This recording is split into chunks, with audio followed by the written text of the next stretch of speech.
Hello, everyone, and welcome to Eric Hunting from Parts Unknown. We're doing a different segment, a new segment.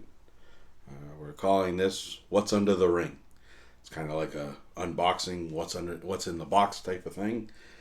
Uh, I was contacted by my friend Alisha, who has a friend that was trying to get rid of some old wrestling magazines and some other merchandise. And so my friend reached out to me, knowing I was a big fan of wrestling. And I went out today being October 2nd, 2022. I made the trip out there, looked at these items, and said, I gotta have it. We came together on a deal, and after going through everything, I'm very pleased with what I got. It's a little overwhelming, but it's also a very nostalgic trip down memory lane. And I wanted to share this with my subscribers, my viewers, my friends, my family. But I also wanted to share this with my sweetheart, Anissa. Hello. Who somewhat shares my passion for wrestling. Maybe not as much as I do, but I don't think anybody shares it as much as you do. this may be true. But this was I just wanted to share this with you, and Well, it's cool. I know some of this is some of the things may take you back to your younger fandom. I think some of these things will, because of the ages of what they are and when you were watching as a youngster. Well, if there are any Von Erichs, then definitely. Well, there you go. So, Because, yeah, Gary Von Erich was her guy. Oh, Larry. Oh, Larry. So one of the first things that was sitting out on this table that Darlene had set up was this little book. And I saw it and I was like, oh my goodness. And it's this book with Hulk Hogan on it. And what it is, it's a picture book of when he won his first title from Iron Sheik. And it has pictures of his different opponents and all the different bad guys. And there's a bit of a story, and it's as told by Hulk Hogan. Hulk Hogan probably doesn't even know this was made. But is it kind of like a golden book type of thing? It's definitely something that like you would get at the book fair in elementary school. Oh, that's It's fun. definitely like a scholastics. It's definitely not something you learn from, but it's a lot of fun. There's some characters in here. Obviously there's Iron Sheik in here. Sadly missing the stickers. Yeah, there's no stickers in the sticker part, but Nikolai Volkov. Come on. Big John Studd. I could go on and on. But I thought that was really cool. It's a neat little piece. The other stuff that was in here there was some cards. I'm not going to go through all of the cards. We'd be here for It'd hours. be here for a while. It's almost a complete set. But it's from the Classics collection. And, right there, you got Coco Beware, you got Big Boss Man in here, $1 Million Man, and this is all, these were the guys when I was younger, and it was a lot of fun. Like I say, it gives little factoids. yeah, little facts on the back. Like I said, almost a complete set. Oh, that's very cool. You got, obviously Hulk Hogan, It's in really good condition. They're not bent. Undertaker, right there. That's the quintessential Undertaker right there. That's when he started. This is if we look at the back here, 1991. So yeah, it's right when Undertaker started and as the Undertaker. And there's great guys in here. And then there was also this set here, action packed. It's like a golden series. They're pretty heavy duty cards. They're pretty beefy. They got signatures on them. Autographs, and another little bit of factoids on the back. This one being Bam Bam Bigelow, one of the best big guys going. IRS is the next one. This is cards 1 through 42. And this is complete. I believe unless it goes past 42, this is a complete set. And I looked through these, and that's a pretty cool set to have. And then we kicked into the magazines, and for the most part, these are mid to late 80s for these what's known as the Apter mags. Bill Apter. You got PWI, which is Pro Wrestling Illustrated, which was the number one wrestling magazine outside of WWF magazines, which they covered mostly NWA, WCW type stuff, AWA. I mean, right on the first one that I got here, bam, you got Ric Flair, Kerry Von Erich, Woohoo! the Road Warriors with Paul Ellering. I mean, top of the top right there. And, and this was one that kind of sold me on this set, this whole package. Big Dust, Dusty Rhodes, The American Dream. So sweet. I mean, if there was anybody that was one of the most popular guys in 85, 86, 87, it was Dusty Rhodes. I mean, this is another one. This is definitely big for the era. That's Andre and Hulk Hogan. That's WrestleMania 3 right there. I mean, when you think back to that era, that's what you think of. Yeah, that was the match that set it on fire. Yeah. It set the whole movement. I mean, yeah, WrestleMania. You don't have WrestleMania 3 without 1 and 2, but WrestleMania 3 set the standard. It held the attendance record for 30 years. Yeah. It was 93,000 in the Pontiac Silverdome. I mean, that was huge. Especially for that time. Yeah, for that time. I mean, yeah. Now they got to hold it on 2 nights because it's so big. It's crazy but the how much it's difference grown. is that back then you didn't have the internet. You didn't have No. cable. Everything was this way. It was the magazines. Right. If it wasn't for the magazines and watching it Saturday mornings, Right, yeah. I remember that. then- Sneaking to a friend's house. you got Sting. That was 1989 and 90. That was my guy right there, was Stinger. This is 88. So this was when he was really early into the Surfers thing. He had just finished the Blade Runners thing with who would become Ultimate Warrior. Right. And, they were a tag team at the time. So I mean, these magazines are great. I want to flip through them and read some of the stories. And I mean, again, here's another one right here. You got Sting. You got Sid Vicious. There's his favorite nephew right there. You got Lex Luger. And then you got Great Muta. Yeah. Who just popped up on AEW to help out Sting. Which is... and this is 89. That's, 30-something years later. Yes. And 33. they're both killing it. They're still doing it. It's crazy. I mean, I'm just picking right through the middle of the pack here. Right here, you got Hawk from the Road Warriors with Baron Von Raschke. That's AWA right there.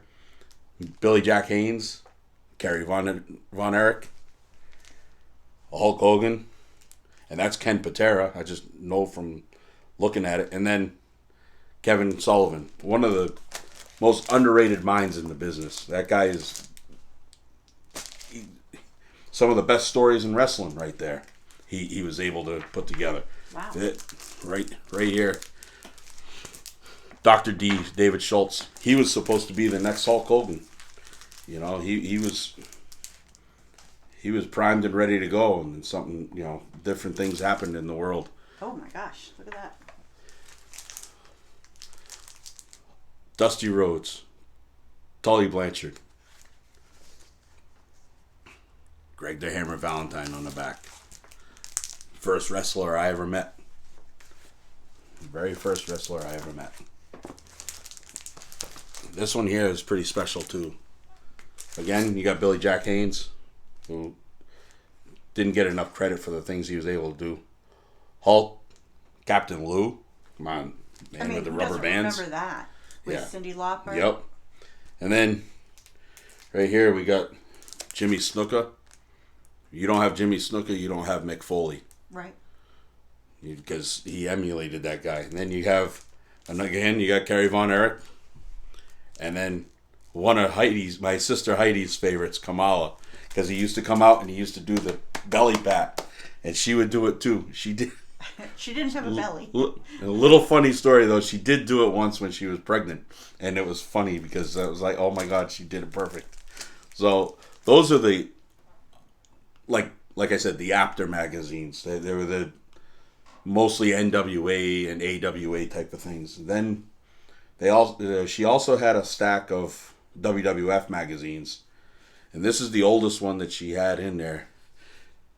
December, January, 84, 85. That's Sergeant Slaughter on there. I mean, this is when they were still doing bi-monthly. They didn't even go monthly yet.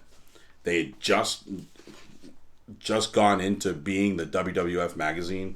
And they don't make those magazines anymore, do they? Not really, no, because there's not a. You got Brutus the Barber Beefcake. He doesn't look like that no more. Yeah, but how many can look like that? I mean, that's a hard Iron to Sheik. maintain. There you go. This is what you were just talking about. There's Cyndi Lauper. Right. With who looks fantastic. Yeah, with Wendy Richter. And I mean, Sergeant Slaughter. I mean, this is when I first started watching. 84, 85. This is really when I started getting into it. You weren't even 10 then. Nope. Nope. This right here, this is one of my guys. Jake the Snake Roberts. Yeah, I mean... Who sounds like he gargled with... But he was one of those guys that back then, when he would cut his promos, he didn't have to yell. He just sucked you in and drew you in, and you're like, this guy is sinister. Just by the way he talked and the things he said. And it drew me in as a kid anyways. I mean, Bret Hart, not one of my all-time favorites or anything, but you can't deny what he did in the business. Yeah, you've got to respect it. And then, again, Sid, well, here, this time he was Sid Justice, but Sid Vicious, who, you know, I mean, come on, they look alike too. Well, they're both blonde. But, I mean, and that's Perry Von Vicious, by the way. For those who don't know. You know. The best wrestler out there. That's right. Undertaker. Come on, that's all-time favorite right there. You know, so's that. I love the ads. I love the ads on the back. Miss Elizabeth. If you didn't have a crush on Miss Elizabeth that in this time, I don't know, girl or guy, I don't care who you were. British Bulldog, Davy Boy Smith. One of my, I mean, mine too. You know, I love Davy Boy Smith. He was one of the best because not only was he a power wrestler, but he was athletic as all get out too. Mm-hmm. You know, he could go off the top rope. You know, this was the time that this is October '92, Tatanka. This is a guy that I resonated with because Native American blood is in my family, and it was representation. Right. You know, I mean, back in the day there was, but up until this point, I didn't really have anybody to, you know, hey, that's somebody that is also a Native American. Mm-hmm. There really wasn't. And the only other person that was Chief Jay Strongbow, and he really wasn't. He was full-blooded Italian. So, and he was super talented too. He never got the run that he really should have had, in my opinion. Again, Shawn Michaels. You know, I bring my sister up again with one of her favorites. Right. Where we almost lost her over a guardrail because of him. Undertaker again. with nails, which that was a guy that he had one good run, and that's when he attacked Big Boss Man. And after that storyline, they should have just done away with him, but they kept trying, and it never took off. Mr. Perfect, Kurt Hennig, one of the best to ever do it. And again, he was one of those that never carried the heavyweight strap. He carried the Intercontinental, but he never carried the heavyweight championship. I didn't know that. But could have. But he still made an impact. Oh, he was a huge star. He was the best. He was perfect. He really was. And he was a second generation wrestler, and his kid was good too. I don't think he had the same. No, he didn't have the same. And charisma. Speaking of one of the best to ever do it, Yokozuna. You know, yes, he looks like a sumo here, but one of the best. One of the best of the the Anoa'i family, and like Roman. You don't have Yoko, you don't have Roman Reigns, the Usos, Rikishi. I mean, they're all family. Right. And that Samoan bloodline is something serious, and especially in the WWE, WWF times. All the way back to Afa and Sika. There's some issues in here that I used to have when I was younger, that I had a collection of, and then some of them I'm glad to see that I didn't have, that now I do. And you got Razor Ramon, who I think he's kind of underrated just because of his outside extracurricular activities. Kind of took over. They tarnished the shine. Because another one that never held the big strap, that he didn't need to. He didn't need to. He put the guys over. He didn't have to be over. Crush, who, he was in the business for a long time, because he was the third member of Demolition, and then he came back and he was Kona Crush, where he was like he is Hawaiian, but he was, a surfer type guy, and then he went evil, and then he was a biker, and he spent a lot of time in the business. All these stories I've never heard. Yeah. Undertaker again. I am pleasantly happy with how many Undertaker issues are in here, because when I think of Undertaker, I think of the first time my brother saw him when he was in Worcester. Yeah. And he came down and he just about jumped out of his soul. Yeah. Because he couldn't believe how big this man was. He was a big dude. And my brother's not a small man. My brother's 6'1". Right. No, he's a big guy. I got to see him live and in person up close too, and pretty much had the same reaction. There's two of the best to ever do it. It's Owen Hart and Jim the Anvil Neidhart. This is the new Hart Foundation. Owen Hart is he was gone too soon. He was a special kind of talent. I don't think there was anybody he couldn't wrestle with. There wasn't many. And from what Bret Hart again in the old blue steel cage, in the old school cage. Everybody kind of craps on that cage, but that was the cage that I grew up with. Right. And the first image that always comes up is Hulk Hogan's face pressed up against it by King Kong Bundy in WrestleMania 2. And that's like one of my earliest memories of it, because before that they were using the old chicken wire style cage. Then they went to this because the big guys couldn't climb that cage. Guys like Hogan and King Kong Bundy, they couldn't climb that old cage, so they came up with this one. Plus, it was better for camera angles, I guess. They could get the camera right in there, is what has been told. Now, thankfully, they went back to the old school style. They figured out how to do it the right way. And then we take a big jump. I mean, that one there is what, 94. And then we jump ahead to 1999. And there's Stone Cold right there. And that hand belongs to Big Show. Wow. And then there was a WrestleMania special right there. This is for 2000. Which was still 22 years ago. Yeah. I mean, it's not like it was last year. No, 22 years ago. I mean, well, the first you've got one. The Rock on the back. Yeah. Yep. Look at that. Got milk. And look at where he is now. Grab that. And then, so I got done looking at what was on the table, and this woman, Darlene, she hit me right where she knew she had me. She says, if you take all these, if we come to an agreement on these, I'll throw in a shirt that's never been worn. She said wrestling shirt, and she hit me right in the feels. Thanks, Darlene. I got a DX shirt. It's the only DX shirt I got. You got a cartoon version of Triple H and Shawn Michaels. It looks brand new. When she took it out, it was still folded. It was the first time it had ever been unfolded. I mean... Well, what's on the back? What's on the back? It says, world's biggest member. Oh, well, I asked. You asked.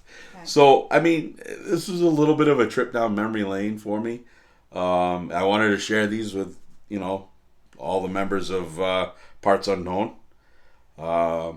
Including me. Including you. I wanted to share some of this with you. I was going to go through like every magazine to show you everything. It'd be repetitive. Well, it's just because you're excited. And it's fun to share that excitement. I just didn't know exactly how I wanted to do this. So if I come across some more merchandise or, different gifts and stuff like that, I think that's how we're going to do this. We're going to throw it under the segment of What's Under the Ring. I think that's something we're trying to do here. Things that seem to take off a little bit here and there. I want to thank anybody and everybody that has subscribed, has watched, has liked, commented, taken the time to watch even a second. But if you watch all of it, I totally appreciate it. If you share, we appreciate it. I totally appreciate it if you're sharing. If you're commenting, if you're liking, it means a lot, and it means that what I'm doing means something to somebody other than just the two of us. It's not just the two of us and the neighbor's dog. So, to kind of steal a phrase from one of my best friends. So, like we always say, we build them up. We don't tear them down. We're trying to stay positive. We try to, promote this positively. And I know this isn't normally what we do, where it's usually independent wrestling. This time it was the big times. But if it weren't for all this history that I just showed you, the guys that are doing it nowadays, they wouldn't be loving what they're doing. They wouldn't have fallen in love with it. I mean, this inspired them. Yeah. So many wrestlers say they looked up to a lot of these people, and that's what made them want to get into the ring themselves. Yeah, and this was my childhood, and I just wanted it made me go back in time when I was looking at them. Like some of them, because they were the ones that I had, I remember getting them, and where I was when I was looking at them, and what my bedroom looked like, and it was just those little memories of what it was when I had them. And let me ask you a question. Okay. What do you think you're going to do with them? Are you going to store them? Are you going to showcase them? What the cards, the magazines? What do you think you're going to do? Well, I know when I had all of my magazines back in the past, I had them all in like a binder in sleeves, and they were kind of on display where you could pull them out and look through them or whatever. I do want to protect them some way. I don't want to just put them back in a tote. Mm-hmm. I want to put them back in a binder of some sort, like a card book and with the sleeves. Mm-hmm. I think that's what I want to do again. And I want to be able to pull them out and look through them and relive the history. Some of these are in beautiful condition. Some of them in really good condition. Some of them have been through a war. Some of them look like the dog got a hold of them, which, it is what it is. I mean, they're 30 years old. It's... I mean, for the age that they are, the condition they are in is really good. Yeah. And some of them, you look at the age and you're like, wow, yeah, I didn't look that good when I was 30 years old. So, yeah, I do definitely want to display them in some way. Obviously, they can't hang up on the wall or, maybe a special one or something like that. We need to get one of those, spinning. Get a rack from a store. Well, I know a guy that owns a store. So, yeah, I mean, it was just a trip down memory lane. I definitely want to thank Alisha for reaching out to me. I want to thank Darlene for, you know,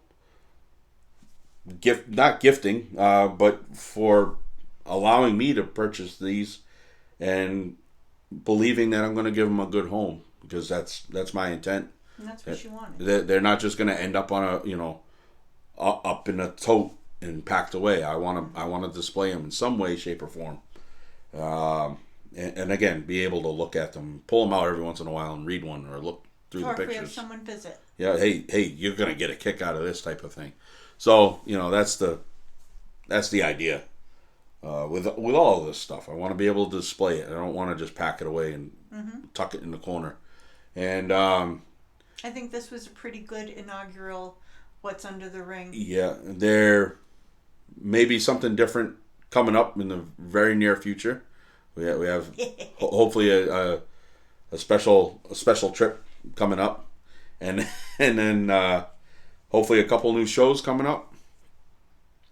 There's a PvP coming up soon. Mm-hmm. There's a Shut Up and Wrestle coming up soon. There's also a grind coming up. That'll be new for the channel. It'll be first time being able to review a grind show. It'll be my second grind. This will be Anissa's first grind, which, grind being an amazing new promotion. Rip Bison and Delmy Exo do an amazing job putting together a show over there. I look forward to it. And I really am looking forward to that. Unfortunately, today we weren't able to make it down to Connecticut, 2.5 hours away, to test a strength training day. But it looks like there was some fun had by a lot of people. And it's good to see some people back in circulation. Yes, because we've missed them very much so. But that's getting off topic. Yeah. So, that all being said, let's wrap this all up and saying, again, thank you, Alisha and Darlene, for this amazing trip down memory lane. And this has been Eric Hunting from Parts Unknown with Anissa. And this has been What's Under the Ring. Thank you, and we'll see you at the matches.